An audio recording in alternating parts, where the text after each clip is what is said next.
Hello everyone, कैसे हैं आप लोग। दोस्तों, हम लोग अमेंडमेंट्स के बारे में डिस्कशन कर रहे थे, राइट।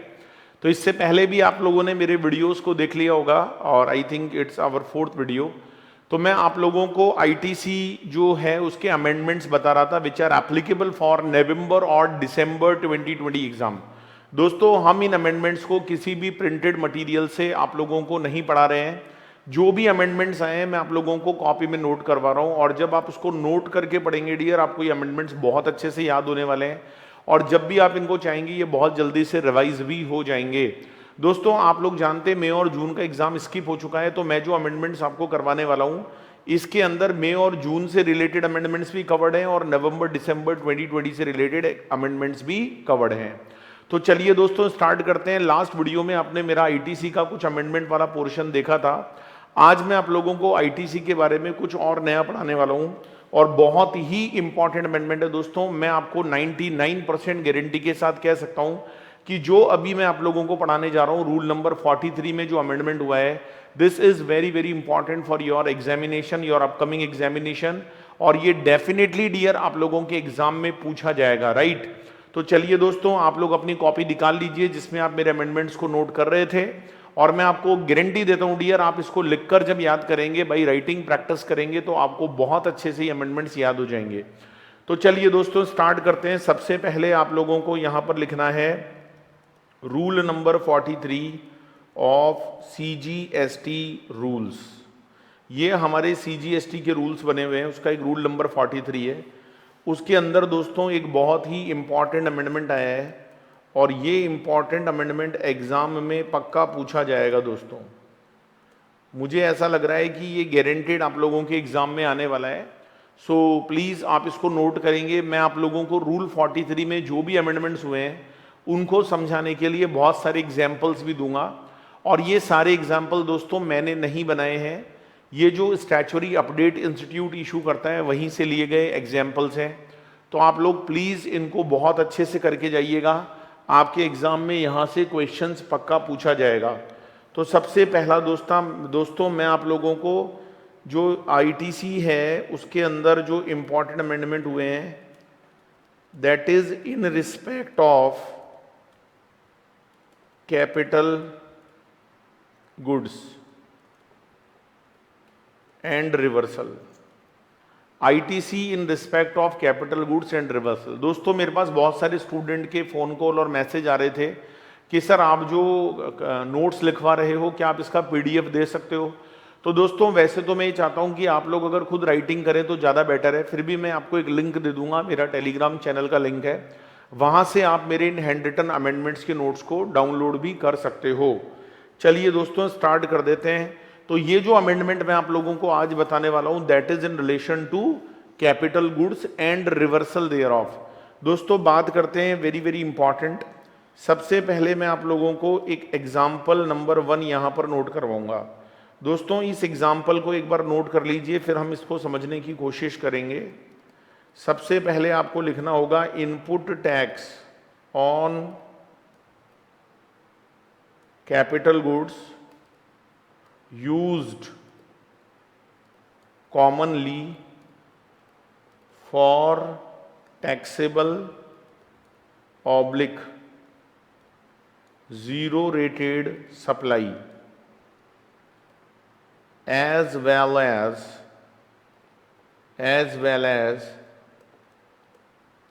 exempt supply, और ऑब्लिक करके लिख सकते हैं non business purpose denoted as A. दोस्तों, आप लोग जब कैपिटल गुड्स की क्रेडिट लेते हो तो आपने देखा होगा वहां पर एक रूल नंबर 43 होता है, जिसके अंदर ये लिखा हुआ है कि अगर कोई कैपिटल गुड्स कॉमन यूज आता है, कॉमन का मतलब है कि हम उस कैपिटल गुड्स से टैक्सेबल सप्लाई भी देंगे और हम उस कैपिटल गुड्स से एग्जम्प्टेड सप्लाई भी देंगे, तो उसको हम बोलते हैं कॉमन यूज। तो दोस्तों, जब कोई भी कैपिटल गुड्स कॉमन यूज होता है, it is called commonly use. जब हम उस गुड्स को कॉमनली यूज करते हैं माय डियर फ्रेंड्स, तो मैं आप लोगों को बताना चाहूंगा वहां पर आपको इनपुट क्रेडिट एक बार पूरा बुक करना होता है, जैसा आप लोगों ने पहले पढ़ा होगा। उसके बाद हम उस कॉमन क्रेडिट को ए से डिनोट करते हैं और उसकी क्रेडिट हमें 60 मंथ्स के अंदर मिलती है। अच्छा, हमें क्रेडिट पहले पूरी दिला दी जाती है, फिर हम उसको जब 60 मंथ्स पर प्रोपोर्शनेट करते हैं तो एवरी मंथ हमें कुछ अमाउंट आउटपुट लाइबिलिटी में ऐड करना होता है in relation to exempt supply. हमें उस कॉमन क्रेडिट में 60 का डिवाइड करके जो पर मंथ क्रेडिट निकल कर आता है दोस्तों, उसको हमें E/F करना पड़ता है। E का मतलब एग्जम्प्ट सप्लाई, F का मतलब टोटल टर्नओवर जो होता है वो। तो चलिए दोस्तों, मैं आप लोगों को यहां पर बताना चाहूंगा। फॉर एग्जाम्पल, जैसे अगर सपोज करिए परचेज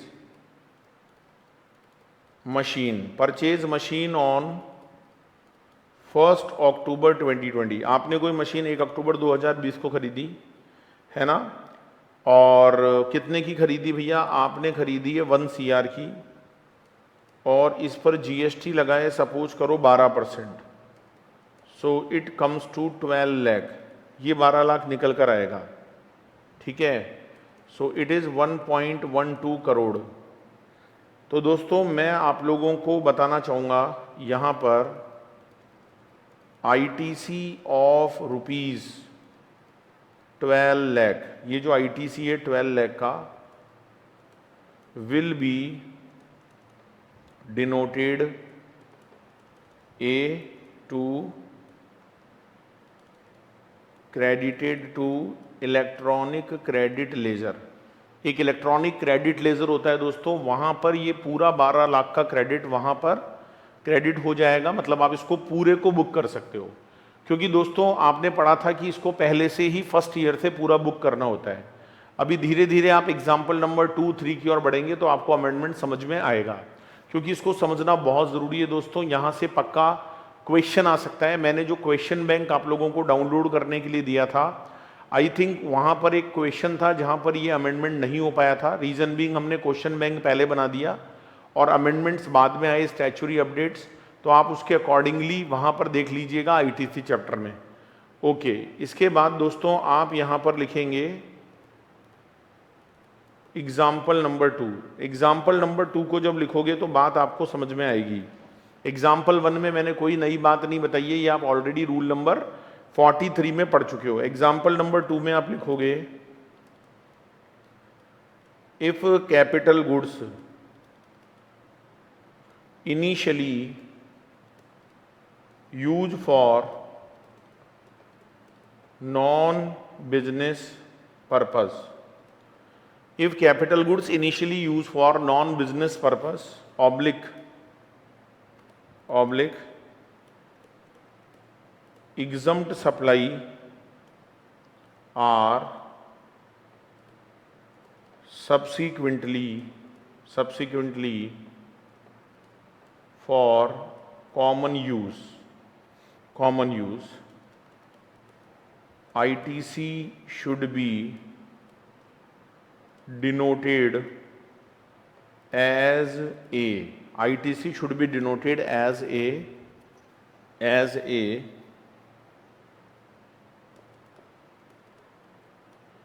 ineligible credit। यही इंपॉर्टेंट अमेंडमेंट है दोस्तों जो मैं आपको लिखवाने जा रहा हूं। इनएलिजिबल क्रेडिट, वेरी इंपॉर्टेंट, इसको इंपॉर्टेंट मार्क कर लीजिएगा। Ineligible credit for such period, ineligible credit for such period during which such capital goods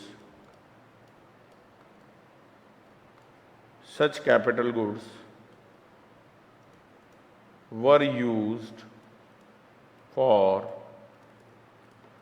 non-business purpose oblique exempt supply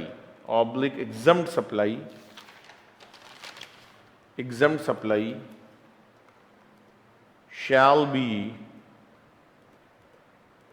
computed at the rate of 5% per quarter or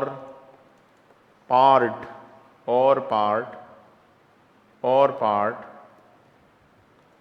shall be added to output tax liability.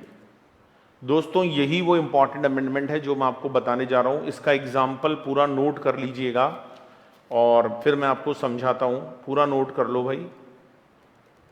इसमें लिखेंगे if machine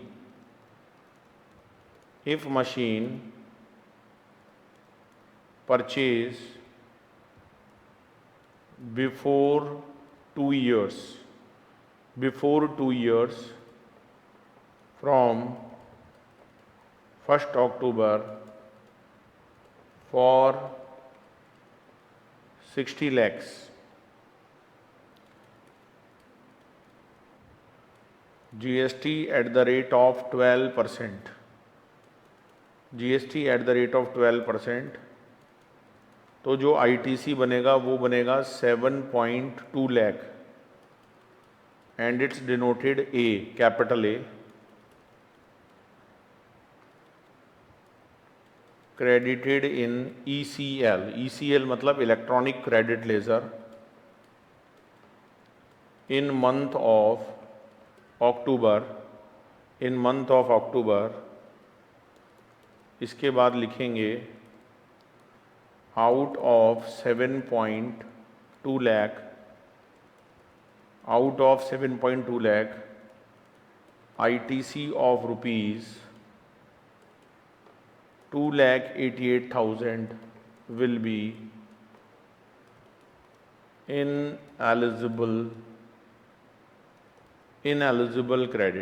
ineligible credit। कैसे निकलेगा? 7.2 lakh into 5%। अगर आप चाहें दोस्तों तो इसको थोड़ा सा स्पीड अप करके भी देख सकते हैं ताकि आपका थोड़ा टाइम सेव हो जाएगा। 7.2 lakh into 5% into 8 quarter will be added to output tax for October month। दोस्तों मेरी बात को बहुत ध्यान से सुनिएगा। This is very very most important amendment जिस पर इस बार एग्जाम में पक्का क्वेश्चन आता है।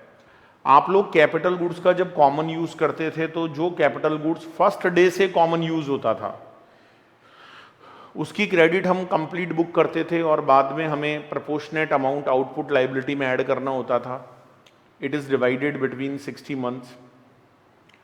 दोस्तों एग्जाम्पल नंबर 2 ये कहता है कि अगर कोई कैपिटल गुड्स ऐसा था जो पहले एक्सक्लूसिवली नॉन बिजनेस पर्पस के लिए बनाया गया था, खरीदा गया था, किसी एग्जम्प्ट सप्लाई को देने के लिए खरीदा गया था, तो सोचो दोस्तों हमने उसका आईटीसी पहले बुक ही नहीं किया होगा। क्योंकि आप जानते हो कि जब आपकी सप्लाई एग्जम्प्ट होती है, जब आपका पर्पस नॉन बिजनेस होता है तो हम उसका क्रेडिट बुक ही नहीं करते हैं, हम उसका क्रेडिट बुक ही नहीं करते हैं। अच्छा, बाद में हमने उस कैपिटल गुड्स को कॉमन यूज लेना शुरू कर दिया आफ्टर 2 years, राइट। तो क्या होता था डियर, याद करो, as per the old law हम उन 2 सालों का 5% पर क्वार्टर के हिसाब से अमाउंट कैलकुलेट करते थे और वो हम आईटीसी में से रिड्यूस करते थे कैपिटल गुड्स की, एंड बैलेंस अमाउंट को हम कॉमन क्रेडिट में ऐड करते थे। तो दोस्तों लॉ ने क्या बोला कि भाई अगर सपोज करो आपने कोई मशीनरी 2 साल पहले 60 लाख की परचेज करी थी, 1 अक्टूबर मान लो 2 साल पहले, आज 1 अक्टूबर है, 1 अक्टूबर से 2 साल पहले आपने कोई मशीनरी 60 लाख का परचेज किया था जिस पर 12% जीएसटी बनता था 7.2। तो लॉ आपको यह कहना चाह रहा है कि भाई जो मशीन आज से कॉमन यूज है उसका भी क्रेडिट आप 7.2 बुक करो और जो 2 साल पुरानी है उसका भी 7.2 बुक करो। पर आप कहेंगे सर ये तो गलत बात है, जो 2 साल पुरानी मशीन है उसका 7.2 कैसे बुक होगा, वो डेप्रीशिएट भी तो हुई है। दोस्तों लॉ ने बस यही एक इंपॉर्टेंट अमेंडमेंट किया है। लॉ ने बोला भाई एक काम करो, ये जो 7.2 लाख है, सपोज करो 2 साल वो मशीन यूज हो चुकी है, तो 2 साल में 8 क्वार्टर्स होते हैं, देयर आर 8 क्वार्टर्स। अगर हम 1 क्वार्टर का 5% कैलकुलेट करते हैं तो हमारा 8 क्वार्टर का 5% के हिसाब से कितना निकल कर आता है, तो हम 7.2 की जो टोटल क्रेडिट थी उसका मोटा मोटी ये समझ लो जी 40% अगर निकालेंगे, सो इट कम्स टू 2,88,000। तो ये क्या करेंगे दोस्तों, जैसे ही आप अक्टूबर में कॉमन क्रेडिट बुक करोगे 7.2 लाख, उस टाइम ये क्या करेंगे कि जो 2,88,000 है, जो 2,88,000 है, इसे ये लोग आउटपुट टैक्स मानकर ऐड कर देंगे। जो आपकी लाइबिलिटी है, जो आपकी आउटवर्ड लाइबिलिटी का टैक्स है, उसके अंदर ये अमाउंट ऐड कर दिया जाएगा। तो बात वही हो गई, आपको क्रेडिट पूरा 7.2 बुक करा देंगे, लेकिन 288 उस मंथ में आपकी आउटपुट लाइबिलिटी में जोड़ देंगे। तो देखा जाए तो आपको डिफरेंस आईटीसी ही कॉमन क्रेडिट में लेकर जाना है। बस एक सिमिलरिटी को मेंटेन करने के लिए ऐसा प्रोविजन या ऐसा अमेंडमेंट रूल में किया है। तो दोस्तों, अगर मशीन पहले दिन से कॉमन यूज है तो भी 7.2 बुक करो, 2 साल बाद कॉमन यूज होने लगी है तो भी 7.2 बुक करो, लेकिन उस 2 इयर्स में जो अमाउंट इनएलिजिबल आ रहा है उसे एक बार आपकी output liability for the October month में ऐड करवाया जाएगा। आई थिंक दोस्तों अमेंडमेंट समझ में आया होगा। मैं एक एग्जाम्पल नंबर 3 और ले रहा हूं। ये सारे एग्जाम्पल डियर मैंने स्टैच्यूरी अपडेट में से लिए हैं, आप इनको अच्छे से पढ़कर जाएंगे, करके जाएंगे। एग्जाम्पल 3 को समझने के बाद आपको और अच्छे से क्लियर हो जाएगा कि रूल, ये जो पर्टिकुलर रूल है इसमें क्या चेंज हुआ है। सुनिएगा। So we are going for example number 3 and what is example number 3, ये भी मैं आप लोगों को बता देता हूं। What is example number 3? If capital goods initially used for taxable and or zero rated supply. अच्छा, जीरो रेटेड सप्लाई को हमेशा टैक्सेबल के बराबर मानते हैं, ये आपको पता है। Are subsequently used for taxable oblique zero rated supply, ITC shall be common credit। यहां पर भी पूरा एग्जाम्पल लिखेंगे। Machine purchase before 2 years, machine purchase before 2 years from 1st October for rupees 2 crore। machine purchase before 2 years from 1st October for rupees 2 crore, GST at the rate of 12% per annum। GST का rate 12% है। Input tax 24 lakh denoted as capital A. दोस्तों, अब जो example मैंने आप लोगों को यहां पर लिखाया है,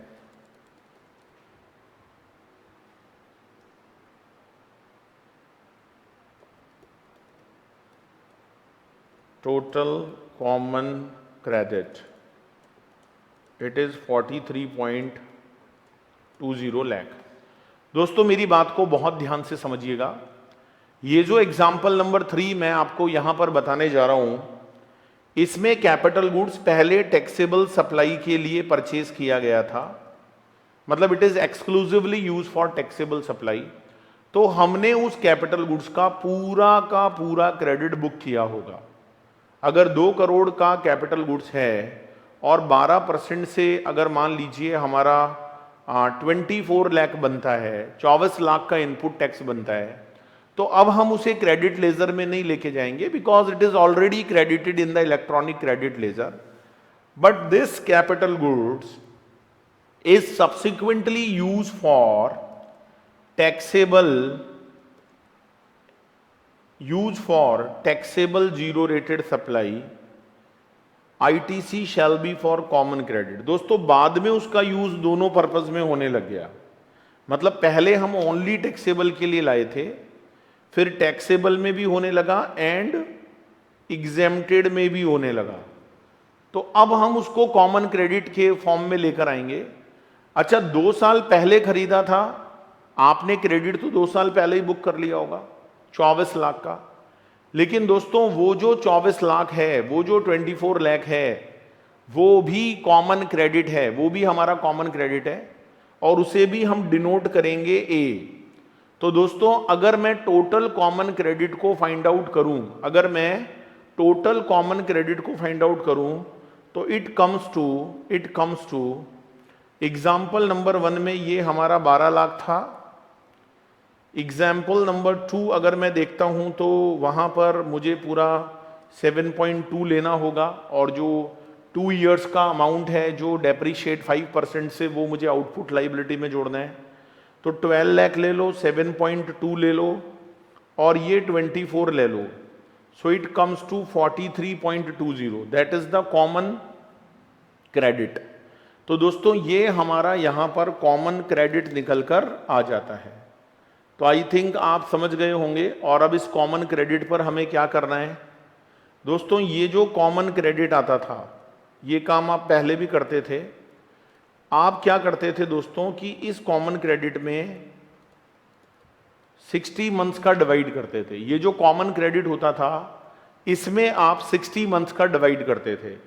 सो अगर 43.20 lakh is the common credit, so it is divided by 60 months, so it comes to rupees 72,000 per month. मतलब हमारा जो कॉमन क्रेडिट हमने बुक किया है वो 72,000 का किया है। इसे हम पूरा बुक करेंगे। अब हम क्या करेंगे, हमने बुक तो पूरा कर लिया 43.20, हमें क्या करना पड़ेगा, ये जो 72 है इसमें कुछ पार्ट एलिजिबल है, कुछ इनएलिजिबल है।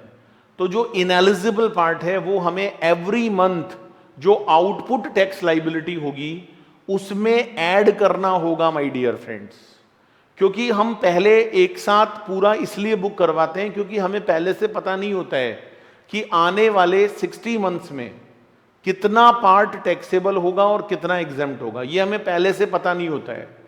तो हम क्या करते हैं, पहले पूरा कॉमन क्रेडिट बुक करवा लेते हैं आपको, फिर उसको मंथली एक 60 मंथ्स का स्टैंडर्ड है कि भाई कोई मशीन 60 मंथ्स चलेगी, ये लॉ में फिक्स है डियर। हो सकता है कि वो 40 मंथ्स चले, इट मे बी पॉसिबल कि वो 70 मंथ्स चले। It is divided by 60 months, so the common credit is 72,000 per month, right. अब आप क्या करोगे, आपको क्या करना पड़ेगा, amount of common credit attributable to exempt supply कैसे निकलेगा, 72,000 इंटू ई अपॉन एफ। मतलब हमें ऊपर तो एग्जेम्प्ट का जो टर्नओवर है वो लेना पड़ेगा और एफ का मतलब टोटल टर्नओवर लेना पड़ेगा। तो इससे जो हमारा अमाउंट निकल कर आएगा, जो भी अमाउंट निकल कर आएगा, be added in output tax liability for every month। हमें हर महीने जोड़ना होगा। तो हमें क्या करना होगा, जो हमारा कॉमन क्रेडिट है 72,000 का, इसे हमें 60 मंथ्स तक एवरी मंथ देखना पड़ेगा कि एग्जेम्प्ट के प्रपोर्शन में कितना है, और वो हम ऐड करते जाएंगे आउटपुट लाइबिलिटी में। तो इससे क्या होगा कि 72 में से जो एलिजिबल पार्ट है बस वही हमें मिल जाएगा। तो ये चीज आप पहले भी करते थे, आज भी करते हो, बस इतना सा डिफरेंस है कि दोस्तों जो चीज पहले एग्जेम्प्ट के लिए काम आती थी, कैपिटल गुड्स एक्सक्लूसिवली, जो एग्जाम्पल 2 में आपने देखा, उसे हम पहले क्या करते थे, डेप्रीशिएट करके फिर कॉमन की कैलकुलेशन में लेते थे। अब ये लोग क्या करेंगे, उसको पूरे को कॉमन की कैलकुलेशन में ले लेंगे और जो 5% से आप निकालते थे उसे उस मंथ की आउटपुट लायबिलिटी में ऐड कर देंगे, तो सब कुछ यूनिफॉर्म हो जाएगा। That is the object my dear friends. तो आई थिंक दोस्तों ये तीनों एग्जाम्पल आपको समझ में आए होंगे। So you should do these examples, very very important. Example 1, example 2 and example 3। इसके बाद दोस्तों मैं आप लोगों को ले चलता हूं एक example number 5, the new change.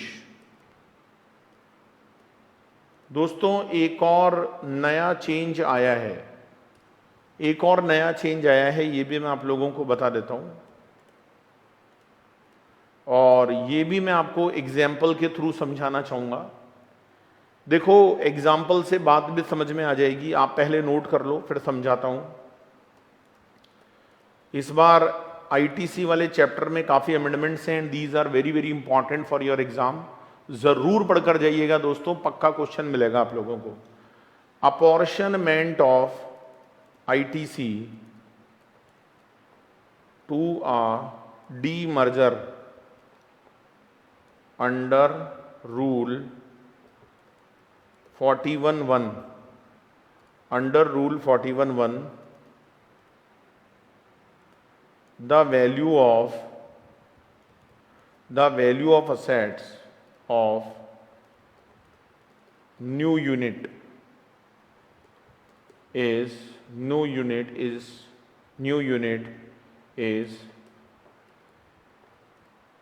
to be taken at state level।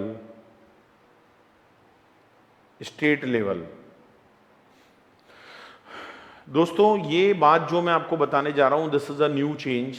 इसे हम एक एग्जाम्पल के थ्रू समझते हैं, बात बहुत जल्दी समझ में आएगी। सपोज करो दोस्तों एक कंपनी है, इट इज अ कंपनी जिसका नाम है XYZ, राइट। इसके 2 स्टेट में रजिस्ट्रेशन है, MP एंड UP, राइट। एक MP है और एक UP है। The total value of assets is 100 crore. The total value of assets is equal to 100 crore.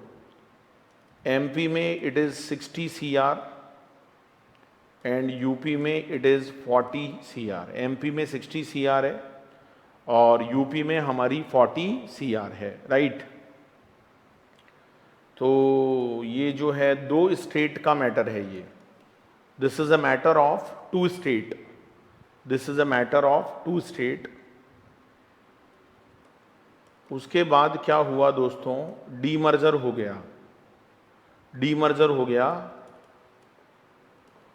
और अ पार्ट ऑफ बिजनेस जो था वो ABC कंपनी में चला गया। मतलब XYZ एक कंपनी थी, उसका कुछ पार्ट ABC कंपनी में डीमर्ज हो गया।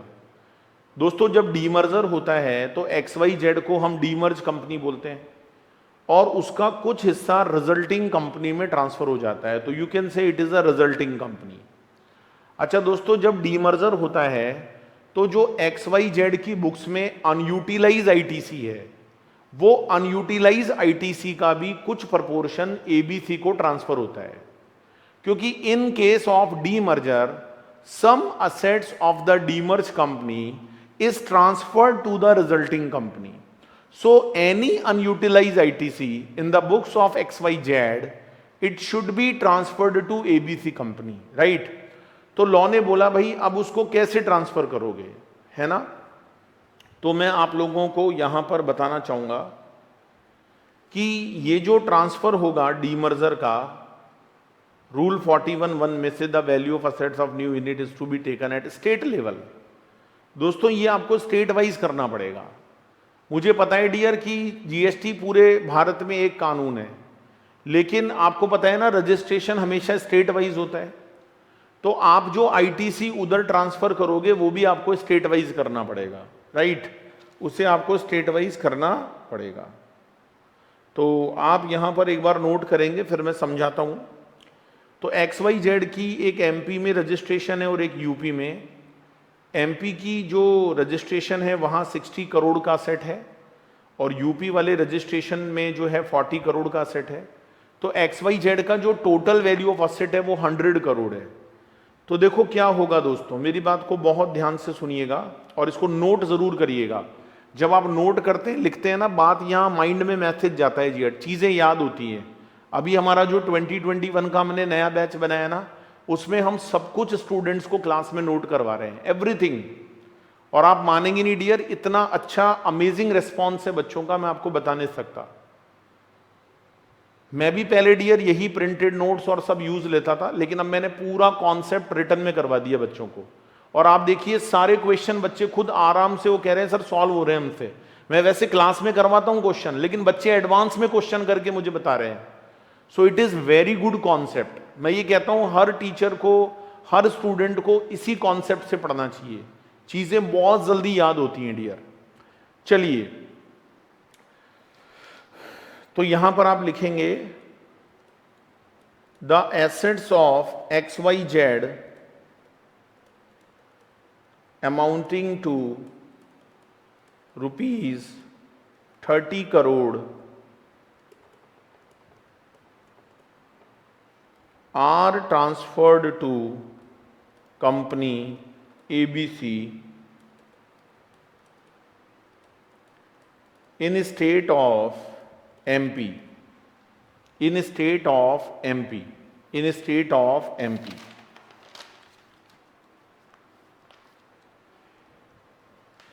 दूसरी तरफ आप लिखेंगे while assets amount to ₹10 CR transferred to ABC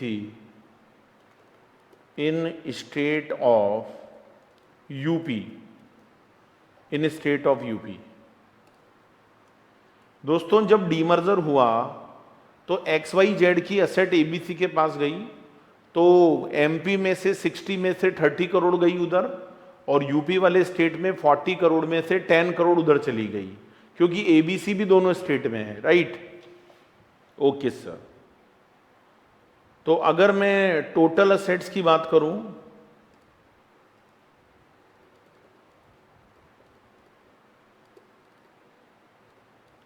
total assets 40 CR at all India level from XYZ to ABC। Total assets जो गई है 100 करोड़ में से वो 40 करोड़ उधर गई है ना, 30 MP में गई है और 10 यूपी में गई है। तो लॉ ये कहता है कि देखो ऑल इंडिया लेवल पर आपने 100 करोड़ में से 40 करोड़ को XYZ से ABC के पास ले गए, बिल्कुल सही बात है। लेकिन आप इसको इंडिया लेवल पर ट्रांसफर नहीं करोगे, आपको इसे स्टेट वाइज करना पड़ेगा। This is the amendment. आप इसको ऑल इंडिया लेवल पर नहीं, बल्कि आप इसको स्टेट वाइज लेवल पर ट्रांसफर करोगे। This is the amendment. कैसे करेंगे एक बार नोट करके देखिए, समझिए कैसे करेंगे। कैसे करेंगे दोस्तों, समझिएगा।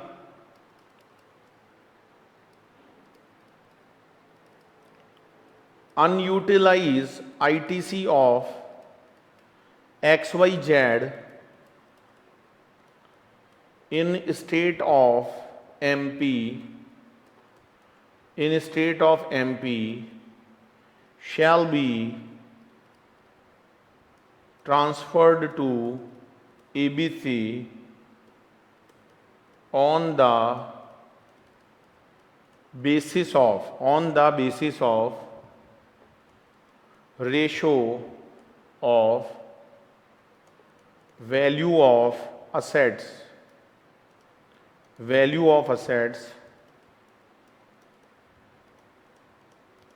in state of MP,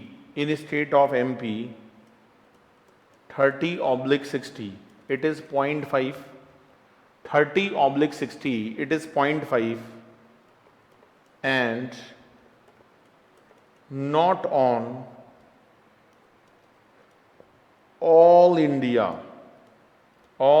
ratio of value of assets 40/100, it is 0.4। तो आप जब 40 करोड़ का असेट 100 में से रिजल्टिंग कंपनी को दिए हो, तो जो अनयूटिलाइज आईटीसी को आप ट्रांसफर करोगे वो आपको कैसे करना पड़ेगा दोस्तों? वो आपको स्टेट वाइज करना पड़ेगा। स्टेट वाइज कैसे करेंगे? वैसे 100 में से 40 करोड़ गया, लेकिन आपको ऐसे नहीं करना है। आपको करना है 60 में से 30 गया तो रेशो बना 0.5, और जो है दूसरा जो पॉइंट है वो भी मैं बता दूं आपको। सेकंड पॉइंट भी आप नोट कर लो। Second point, similar ITC of XYZ in the state of UP will be transferred to ABC in ratio of value of assets 10/40, it is 0.25। तो मैं आपको यही समझाना चाह रहा हूं, 60 में से 30 करोड़ गया तो रेशो बनता है 0.5, और 40 में से 10 गया तो रेशो बनता है 0.25। आपको ये रेशो नहीं लगाना है कि भाई 100 में से 40 गया, नहीं। जब आप अनयूटिलाइज आईटीसी को उधर ट्रांसफर करोगे तो आपको क्या करना पड़ेगा? 0.5 ट्रांसफर, मतलब आपको जो रेशियो लगाना पड़ेगा वो 0.5 और 0.25 लगाना पड़ेगा। It is state wise my dear friends, ये काम आपको स्टेट वाइज करना पड़ेगा, है ना। ये काम आपको कैसे करना पड़ेगा? स्टेट वाइज करना पड़ेगा। 0.5 करना पड़ेगा एमपी के लिए, 0.25 करना पड़ेगा यूपी के लिए, जितना भी अनयूटिलाइज आईटीसी डीमर्ज कंपनी की बुक्स में है। तो आई थिंक आपको ये बहुत ही इंपॉर्टेंट अमेंडमेंट समझ में आया होगा। Yes sir. चलिए दोस्तों, अब मैं आप लोगों को एक और एग्जाम्पल के थ्रू बात समझाता हूं। एक और एग्जाम्पल के थ्रू मैं आपको बात समझाता हूं, देखिएगा। इट इज अनदर एग्जाम्पल, इसमें आप लिखेंगे ITC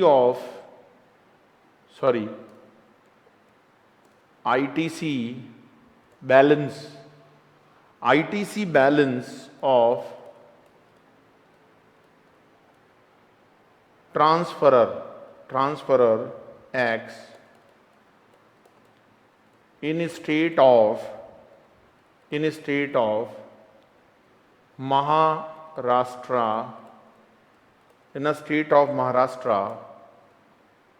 under CGST, SGST and IGST are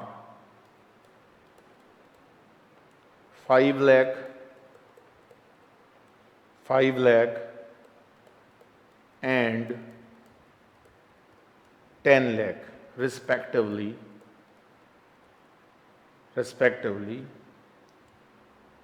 due to demerger scheme,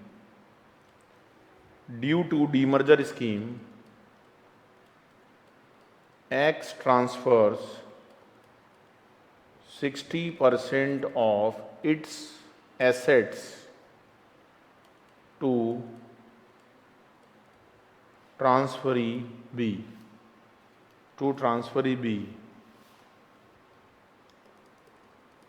So ITC transferred from A to B shall be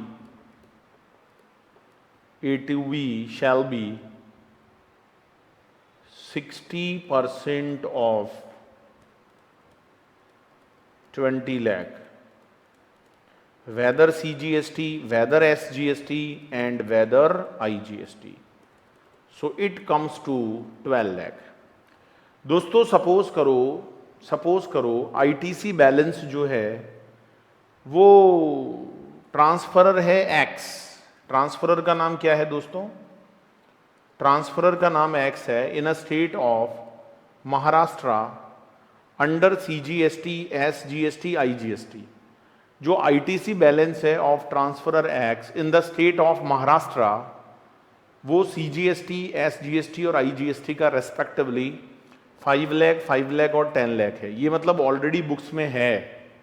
due to demerger scheme, दोस्तों डीमर्जर की स्कीम आई और एक्स ने transfer कर दिया 60% of its assets to B. मतलब due to demerger scheme X ने B को ट्रांसफर कर दी 60% एसेट्स, 60% एसेट उधर भेज दी। तो आईटीसी जो ट्रांसफर होगा from A to B, transfer from A to B shall be 60% of 20 lakh.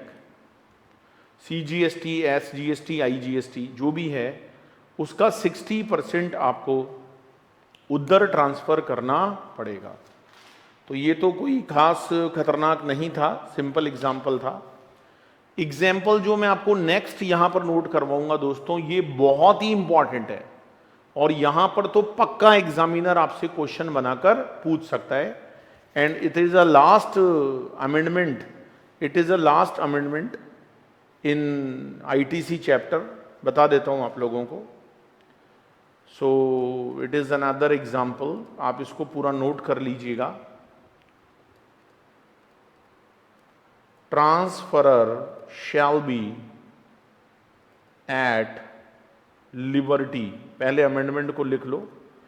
Transferor shall be at liberty to determine the amount to be transferred under each tax head, under each tax head bracket में IGST, CGST, SGST और UTGST within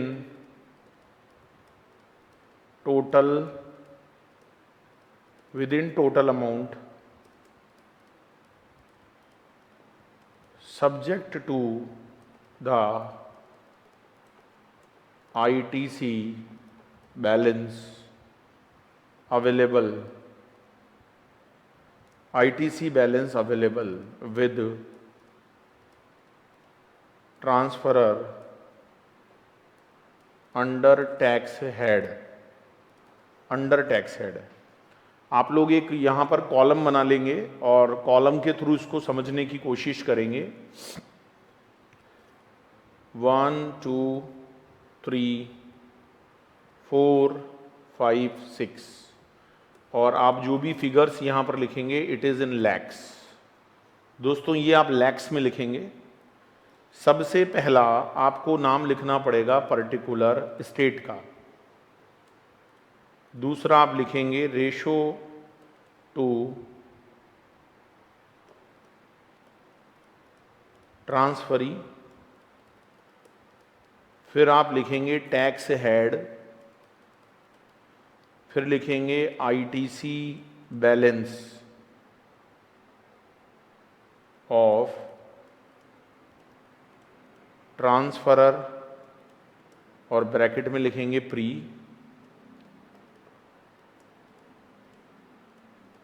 फिर लिखेंगे total amount of ITC, total amount of ITC transfer to transferee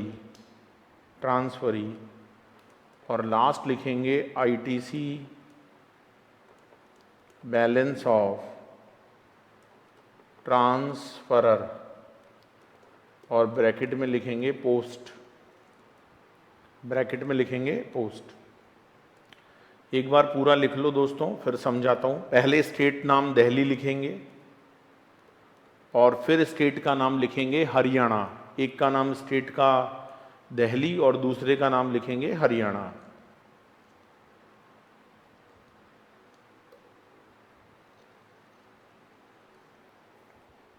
अच्छा, ये जो दिल्ली वाला state है, जो दिल्ली वाला स्टेट है, इसके अंदर रेशो लिखेंगे 70% और हरियाणा वाले में लिखेंगे 40%।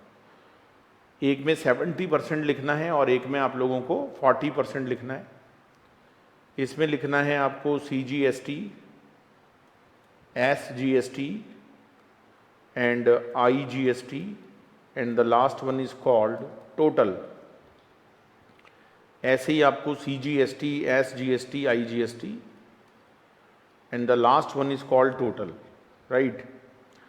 यहाँ पर आप लिखेंगे 10 lakh, 10 lakh, 30 lakh, so the total is 50 lakh। यहाँ आप लिखेंगे 25, 25, 20, so the total is 70 lakh, right? यहाँ लिखेंगे 10, 10, 15, the total is 35। यहाँ लिखेंगे 3, 5, 20, the total is 28। ITC balance 0, 0, 15, the last one is 15, 22, 20, 0 and it is 42। दोस्तों, इस टेबल को समझने की कोशिश करिएगा, एग्जामिनर क्वेश्चन बना सकता है। देखो, जो अमेंडमेंट आया है वो क्या आया है, समझने की कोशिश करें। Transferor shall be at liberty to determine the amount to be transferred under each tax head. दोस्तों, जब हम कोई भी अमाउंट ट्रांसफर करते हैं, due to sale, due to merger, due to demerger, any reason, आपको पता है दोस्तों, बुक्स में अगर क्रेडिट अनयूटिलाइज पड़ा है तो इट मे बी ट्रांसफर्ड। अगर आपकी यूनिट सेल हो रही है, मर्जर हो रहा है, डीमर्जर हो रहा है, तो आप उसको ट्रांसफर कर सकते हो। तो दोस्तों, यहां पर एक लिबर्टी दी गई है ट्रांसफरर को कि भाई जितना अमाउंट तुमको ट्रांसफर करना है, क्योंकि जब डीमर्जर होगा, जब असेट आप इधर से उधर दोगे तो एक रेशो होता है, भाई इससे ज्यादा आपको ट्रांसफर नहीं करनी है क्रेडिट। तो लॉ ने बोला कि ट्रांसफरर के पास एक लिबर्टी है to determine the amount to be transferred under each tax head, whether IGST, whether CGST, SGST, UTGST, within total amount subject to the ITC balance available with the transferor under tax head. देखो, suppose करिए, example से समझिए, आपका दो राज्यों में business है, एक दिल्ली और एक हरियाणा। आपने क्या किया दोस्तों, दिल्ली वाले बिजनेस का 70% आपने ट्रांसफर कर दिया किसी को, और हरियाणा वाले बिजनेस का 40% पार्ट आपने किसी को ट्रांसफर कर दिया। अच्छा, जो ट्रांसफर करेगा उसको हम क्या बोलते हैं, ट्रांसफरर। जो ट्रांसफर करेगा उसको हम क्या बोलते हैं, ट्रांसफरर। और जिसको ट्रांसफर होना है उसको हम क्या बोलते हैं, ट्रांसफरी। उसको हम ट्रांसफरी बोलते हैं। तो दोस्तों, एज अ ट्रांसफरर हमने ट्रांसफरी को 70% ट्रांसफर किया है और इधर 40% किया है। दोस्तों, जो ट्रांसफरर था उसकी बुक्स में ITC कितना पड़ा था, CGST 10 lakh, SGST 10 lakh, IGST 30 lakh, total amount 50 lakh.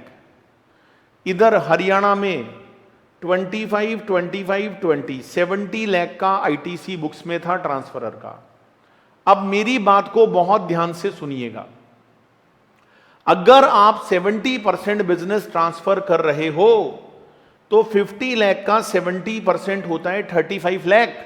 तो आप ट्रांसफरी को 35 लाख से ज्यादा ट्रांसफर नहीं कर सकते, ये बात तो तय है, नहीं कर सकते भाई, ये तो पहले से तय है, फिक्स है। यहां आपका ITC है 70 लाख और आप 40% बिजनेस को उधर ट्रांसफर कर रहे हो, तो 70 लाख का 40% होता है 28 लाख। तो आप 28 लाख से ज्यादा ट्रांसफर नहीं कर सकते। लेकिन दोस्तों सुनो, ये जो सी, एस और आई है, इसमें आप अपनी मर्जी के अकॉर्डिंग कितना भी कम ज्यादा कर सकते हो। जैसे आपने सी 10 का 10 ट्रांसफर कर दिया, एस भी 10 का 10 कर दिया, लेकिन आई में से आपने 15 ही किया। तो ये कोई भी प्रोपोर्शन हो सकता है, 10, 10, 15 हो सकता है, इट मे बी 8, 12, 15 हो 8, हाँ 12 तो कैसे होगा, क्योंकि 10 है तो 10 ही जा सकता है। हाँ आप ऐसा कर सकते हो, 10 की जगह 8, 8 कर दो और फिर बाकी का जो है वो ज्यादा कर दो उधर। मतलब आप इसको चेंज कर सकते हो, लेकिन नॉट मोर देन 35, और 10 से ज्यादा तो करोगे भी कैसे। जैसे दोस्तों यहां 70 का 40% होता है 28 लाख जो आपको ट्रांसफर करना है ट्रांसफरी को। लेकिन दोस्तों मेरी बात को बहुत ध्यान से सुनिएगा, 25 में से आपने 3 किया, 5 किया, और 20 में का पूरा 20 IGST आपने ट्रांसफर कर दिया। तो ये आपकी इच्छा है, दिस इज योर लिबर्टी, कि आप कौन से हेड में से कितना करना चाहते हो। This is the new change, this is the new change. अब बैलेंस कितना रह जाएगा, यहां 0, 0, 15, 15 रह जाएगा, यहां 22, 20 और 0, 42 रह जाएगा। तो आई थिंक दोस्तों आप मेरी बात को समझ गए होंगे। तो हमने यहां पर आईटीसी के जितने भी अमेंडमेंट्स हैं वो कवर कर लिए हैं। इससे लास्ट वीडियो में भी कुछ अमेंडमेंट मैंने आप लोगों को बताए थे, जिसमें इनएलिजिबल पार्ट कितना बुक कर सकते हो अगर सामने वाला अपनी आउटवर्ड सप्लाई में शो नहीं करेगा। तो दोस्तों जोश दिल में जगाते चलो और जीत के गीत गाते चलो। इसका मैं आप लोगों को PDF लिंक दे दूंगा मेरे टेलीग्राम चैनल का, वहां से आप इन हैंड रिटन नोट्स को डाउनलोड भी कर सकते हो। बाकी जो अमेंडमेंट्स हैं उसके भी वीडियो आपको फटाफट मिलने वाले हैं। दोस्तों मुझे कमेंट करके जरूर बताइएगा कि whether it is effective manner और नॉट। आप मुझे कमेंट करके बताएंगे, वीडियो को जितना लाइक और शेयर करेंगे डियर उतना अच्छा है, मैक्सिमम बच्चों तक इसका रीच होगा। और मैं तो एक ही बात में बिलीव करता हूं भाई, कर भला तो हो भला, ठीक है। तो बस ऐसे ही बने रहिए, हंसते रहिए, मुस्कुराते रहिए, आपका लव एंड सपोर्ट इसी तरीके से बनाए रखिए। और दोस्तों एग्जाम जरूर देना है, नवंबर दिसंबर जो भी एग्जाम है अगर वो होता है तो आपको देना जरूर है। हेल्थ पहले है डियर, मुझे पता है, सेफ्टी पहले है। अगर आपको लगता है कि हेल्थ इशू हो सकता है, आप ना दो, आप अपने घर में बैठो, परिवारजनों के साथ बात करो और डिसीजन लो accordingly, right. Thank you so much my dear friends, मिलते हैं फिर से एक नए वीडियो के साथ। Tata, bye bye.